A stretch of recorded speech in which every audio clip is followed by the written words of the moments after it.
When the guns of Europe finally went silent, another sound filled the world, the low, endless hum of engines across the Atlantic. The ships that once ferried tanks, fuel, and ammunition to the front lines were still at work, but their cargo had changed. Where once there had been soldiers, there were now prisoners.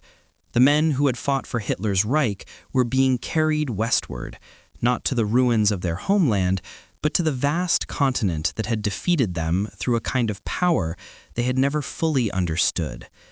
The Atlantic in summer 1944 was calmer than it had been in years. The U-boats were mostly gone, the Luftwaffe could no longer reach these waters, and the convoys sailed under a wide blue sky. On the decks of the Liberty ships, German prisoners squinted at the light. Many of them were young, 20, maybe 22, captured in France after the breakout from Normandy. Others were veterans of North Africa, hardened and silent, with sand still in the seams of their boots. They had grown up hearing that America was a country of jazz and chewing gum, a land of decadence and softness. Yet, as the steel hulls groaned beneath them, they began to sense that this country might be something else entirely. The voyage was long enough for reflection. They were given 3 meals a day, more than the front had offered in months, and coffee strong enough to sting the tongue. Some of them whispered that it was a trick, a show of abundance meant to humiliate them. But the American sailors didn't act superior. They worked, they smoked, they kept the engines running. One German corporal, who had been a machinist before the war, stood for hours by the railing, watching the black smoke pour from the funnels. "Every ship a factory," he muttered half to himself, and they built thousands of them. When land finally appeared on the horizon, it did not look like the shattered ports of Europe. It was clean, organized, almost serene. The harbor cranes moved in perfect rhythm, the rail lines gleamed in the sun, and everywhere there was motion. Trucks, forklifts, dock workers shouting in English. The prisoners stood shoulder to shoulder as the ships eased into port. Some were brought to New York, others to Norfolk or Boston. Wherever they arrived, the sight was the same, a city untouched by war, towers still whole, streets alive with energy. A few of the officers tried to maintain composure, keeping their caps straight as they were led down the gangways, but the enlisted men gawked openly. The smell of diesel, the endless rows of cars, the banners advertising new washing machines and radios. It was civilization as they had never seen it. Many of them had believed that Allied bombing must have brought hardship to America too. Now they saw that the factories here had not stopped for a single day. In the rail yards beyond the port, long trains waited, boxcars marked U.S. Army Transportation Corps. The Germans were divided into groups and loaded aboard. The journey inland began. Some thought they were being taken to prison camps in the mountains. Others feared a propaganda show trial. What they found instead was distance, miles upon miles of farmland, cities that rose and fell like waves, power lines running farther than the eye could follow. Even those who tried to resist the sense of wonder felt it creeping in. The countryside itself seemed industrial, every field neatly plowed, every town connected by roads wide enough for tanks to pass 2 abreast. At night, when the trains stopped to refuel, the prisoners pressed their faces to the windows. The stations were lit as bright as day. Cafes stayed open, jukeboxes playing. There were no blackout curtains, no ruins, no fear. For men who had spent years in the dark of war, it was like glimpsing another world. The documentary narrator might have said it plainly. They expected weakness. What they found was power beyond imagination. By the time the trains reached the interior, Arkansas, Texas, Iowa, Kansas, the shock had turned into quiet reflection. The camps that awaited them were surrounded by barbed wire, but they were not the brutal cages of the Eastern Front. The POWs were fed, given medical care, even paid small wages for farm and factory labor. To a man who had spent the last month scavenging for bread, the first hot meal in America was almost an insult. Yet it revealed something profound. The United States could afford kindness because it had plenty. In the weeks that followed, the prisoners began to see what that abundance meant. The camps themselves were products of a logistical miracle. Wooden barracks assembled in days, plumbing that worked, showers with hot water. The guards rotated regularly, arriving in trucks that always had fuel. Mail arrived on schedule. Food supplies never failed. It was a society running not on improvisation, but on precision, each part feeding the next in a rhythm of production. For many of the Germans, it was the first time they began to question not their orders, but the ideology that had promised them victory. They had been told that war was decided by will, by courage, by blood. Yet here was a nation that had fought by building faster than its enemies could destroy. One night, under the watchtower lights, an American sergeant told a group of POWs that Detroit alone had produced more vehicles than the entire Axis combined. The prisoners laughed, nervously at first, then in disbelief. But when he brought out a newspaper showing the statistics, they fell silent. A single factory complex could turn out a bomber every hour. A single shipyard could launch a destroyer a day. The Reich had never stood a chance. To understand their shock, one must understand what they came from. In Germany, cities lay in ashes. Trains crawled through debris, their cargoes bombed before arrival. A soldier's rations had shrunk to crumbs, his uniform patched and repatched. Factories ran on slave labor, often without electricity. Men fought with dwindling ammunition, begging for fuel that never came. Against that backdrop, the efficiency of America was incomprehensible. As the narrator might have put it, the Germans had measured strength in divisions and battalions. America measured it in tons, in horsepower, in the ceaseless motion of machines. The prisoners could feel that strength everywhere, in the hum of trucks delivering food to the camps, in the radio that played Glenn Miller in the mess hall, in the constant letter flow from wives and mothers across the ocean. Even in captivity, they were surrounded by evidence of a system so vast and confident that it could feed its enemies.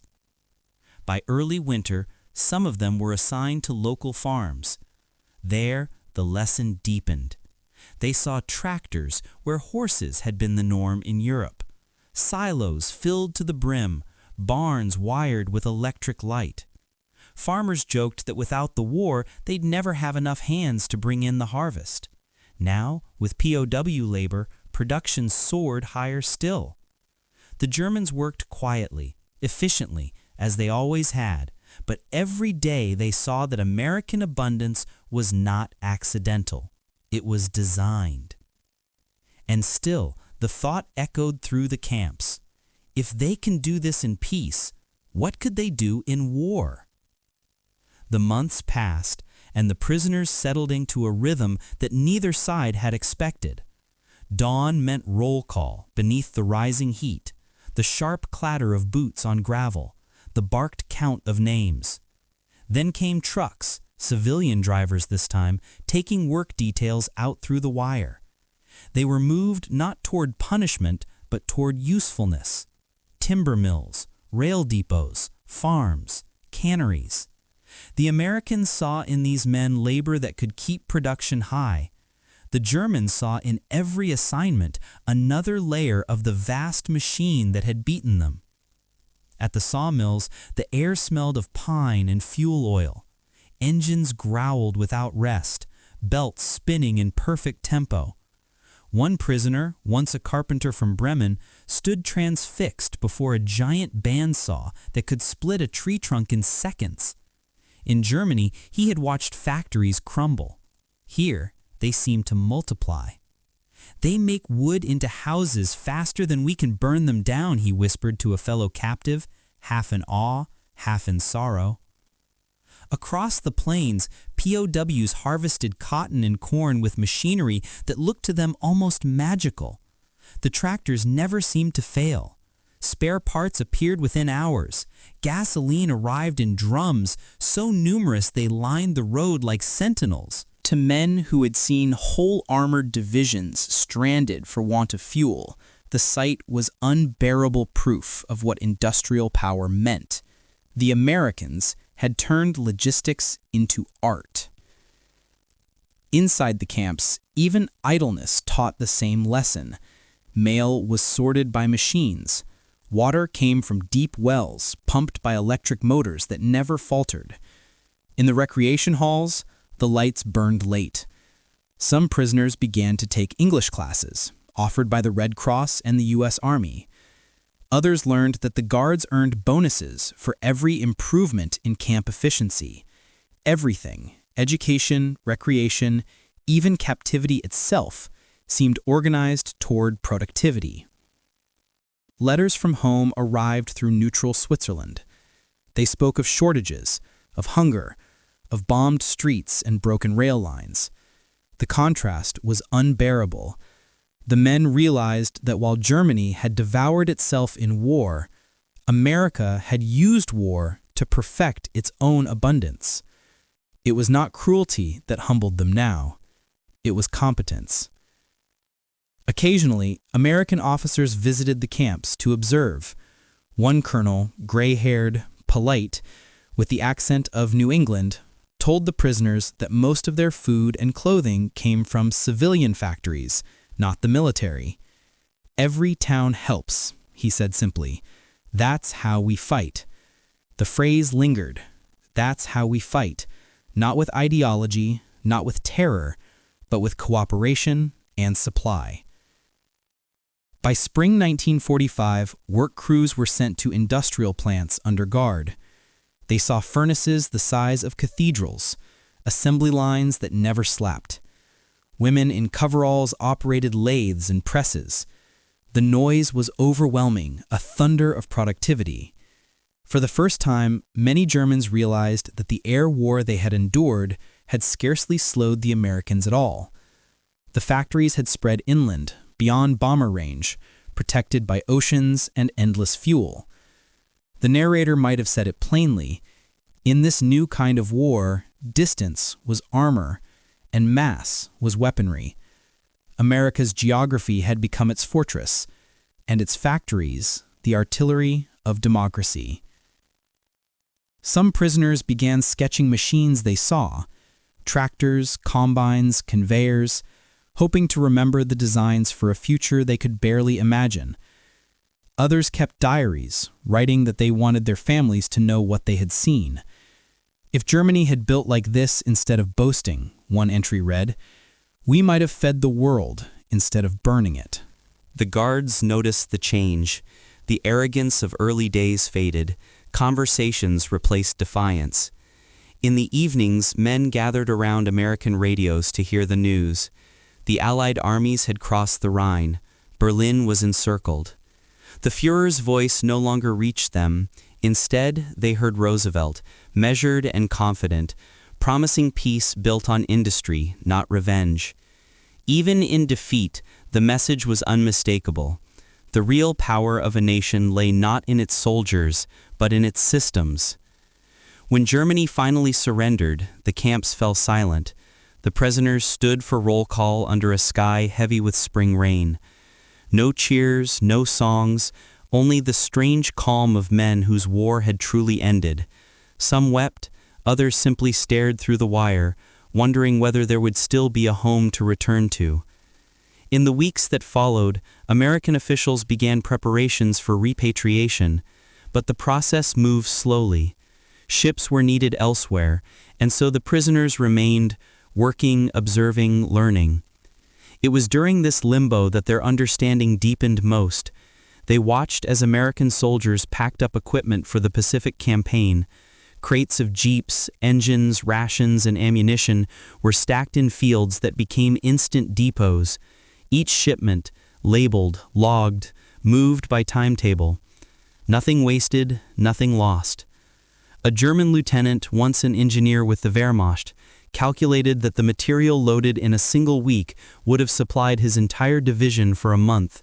He closed his notebook and never spoke of strategy again. When permission finally came to go home, The men lined up once more beside the rail tracks. They had arrived as enemies, they departed as witnesses. America had conquered them not only with firepower, but with organization, with confidence that systems built for work could also win wars. The trains began to move eastward, carrying them toward ships and the long voyage back across the Atlantic. Through the windows they watched the landscape slide by, fields green with early harvest, factories belching smoke that meant life, not ruin. They had seen the heart of industrial warfare, and it had changed them forever. The Atlantic seemed smaller the second time they crossed it, yet the prisoners felt the distance more acutely than ever. The same Liberty ships that had carried them westward now bore them home, their holds packed with men rather than munitions. The decks were quieter. No one sang. They stood at the rails, watching the coast of America recede until it became only a line of light against the night horizon. They were leaving the country that had defeated them by outbuilding the world. Below decks, the air smelled of oil and salt. Men wrote letters that would never be mailed, letters to America itself. You showed us what strength really is. We came as conquerors, and you conquered us without hate. They folded the pages and kept them in pockets, unsure why. Days later, the fog of the European coast appeared, gray and silent. The first port, Havre, was a skeleton of iron and concrete. Cranes still twisted where bombs had struck them. The stench of smoke and sewage hung over the docks. It was a brutal contrast, the organized bustle of Norfolk replaced by desolation. When the prisoners stepped ashore, they saw the full measure of their defeat written in rubble. Trains waited again, but these were not shining machines. They were patched, rattling, slow. The locomotives coughed black smoke and moved with hesitation. As they wound through France and into Germany, the prisoners looked out on a continent that seemed medieval. Bridges collapsed, towns burned, rivers choked with debris. Some asked the guards to open the boxcar doors wider so they could breathe. Others simply stared. We fought to protect this, and destroyed it instead. When they finally reached the camps in occupied Germany, the Red Cross processed them for release. Civilians waited beyond the wire, hollow-eyed and thin. Mothers did not recognize sons. Children flinched at the sound of engines. It was in that moment that many prisoners understood why the Americans had seemed so distant in spirit. Their war had never come home. In the months that followed, the former POWs struggled to rebuild lives. Yet everywhere they turned, what they had seen in America haunted them. The ruins of German industry felt irreparable, until someone asked, quietly, could we build like they do? It was not admiration alone, but a question of survival. Some of the returnees were engineers. Others had worked in the American plants. They began to talk, to sketch, to teach. In workshops and barns, they described conveyor systems, electric motors, standardized parts. They told of factories that fed one another like organs in a living body.